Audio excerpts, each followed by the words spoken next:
लोग आज कहते हैं ना, लोग आज कहते हैं कि जॉर्ज सोरोस आज इस देश में जो है सरकार गिराने की कोशिश कर रहा है। हां, क्योंकि उसको सरकार गिरानी है। लेकिन जॉर्ज सोरोस, जब भारत के अंदर जॉर्ज सोरोस के इशारों पर चलने वाली सरकार थी, तब जॉर्ज सोरोस क्या कर रहा था यह भी जान लीजिए। यह आपको पता होना चाहिए। तब जॉर्ज सोरोस क्या करता था जब भारत में यूपीए की सरकार थी। आपको कुछ तथ्य मैं जल्दी से बता देता हूं।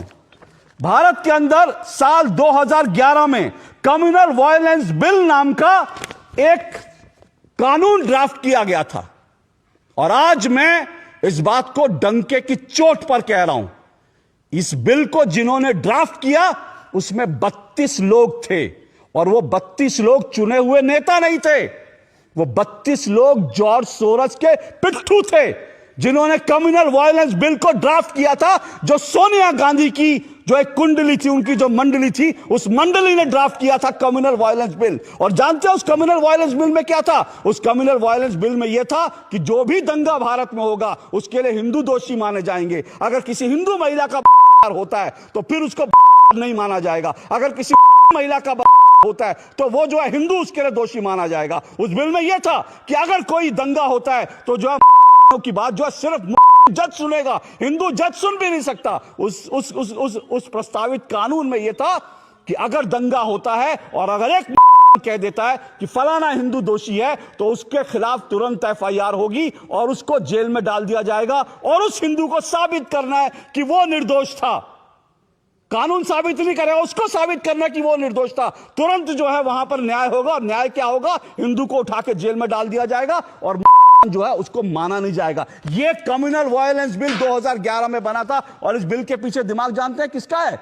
इस बिल के पीछे उन 32 लोगों का दिमाग था जो जॉर्ज सोरोस के थे। सोनिया गांधी टॉप पे थी। और इस बिल बनाने वालों में हर्ष मंदार शामिल था। और वह हर्ष मंदार कौन है? वो जॉर्ज सोरोस का आदमी है। ये वही हर्ष मंदार है दिल्ली में, दिल्ली के अंदर जिसके जो चिल्ड्रंस होम थे उस पर छापा पड़ा था, उसमें छोटे छोटे बच्चों का कन्वर्जन हो रहा था। आज भी वो केस चल रहा है। ये था जॉर्ज सोरोस का पूरा। और इसीलिए इस जॉर्ज सोरोस के इशारे पर राहुल गांधी कहते हैं हिंदू हिंसक होता है, संसद के अंदर कहते हैं हिंदू हिंसक होता है, क्योंकि जॉर्ज सोरोस ने को हर दंगे का जिम्मेदार ठहराने की उसने पटकथा लिख दी थी, जिस पर दस्तखत सोनिया गांधी के थे, जिस पर दस्तखत डॉक्टर मनमोहन सिंह के थे। और सुनना चाहते हैं डॉक्टर मनमोहन सिंह के दस्तखत क्यों थे? मेरे हाथ में एक तस्वीर है, ये डॉक्टर मनमोहन सिंह की बेटी की तस्वीर है। और ये ओपन सोसाइटी के, मैंने उससे उसकी ओपन सोसाइटी के जो उसका जो वेबसाइट है वहां से है। डॉक्टर मनमोहन सिंह की बेटी ओपन सोसाइटी के पेरोल पर थी।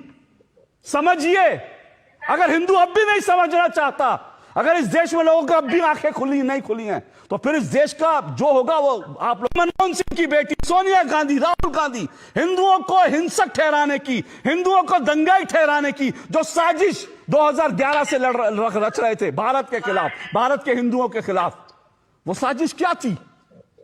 किसने रची थी साजिश? वो तो भला वो कानून पारित नहीं हो पाया क्योंकि देश में विरोध हुआ, वरना हिंदुओं को इस देश में कोई उंगली उठाता हिंदुओं को जेल में भेज दिया, तुम दंगाई हो। यह जॉर्ज सोरोस के इशारे पर क्या क्या हो रहा था, यह तब से हो रहा था। और कश्मीर को लेकर मैं बता चुका हूं, सियाचिन पाकिस्तान को सौंपने की तैयारी थी। क्या इसके बाद भी कुछ बचता है? मैं फिर कह रहा हूं, हो सकता है निशिकांत दुबे के आरोप जो हैं उनमें कुछ पेच हो, उनमें कुछ गलत बात हो, लेकिन एक बार तो आप कहिए, एक बार तो कहिए आरोप गलत है। क्या ये वेबसाइट गलत है? कि वेबसाइट से जो तस्वीर आई क्या गलत है? सोनिया गांधी की तस्वीर लगी, इसको लेकर कांग्रेस ने अभी तक इस पर कोई वो नहीं किया। एक बार सोनिया गांधी कहते हैं मेरा इस संस्था से कोई लेना देना नहीं है, उसके बाद बीजेपी को हम सवाल पूछ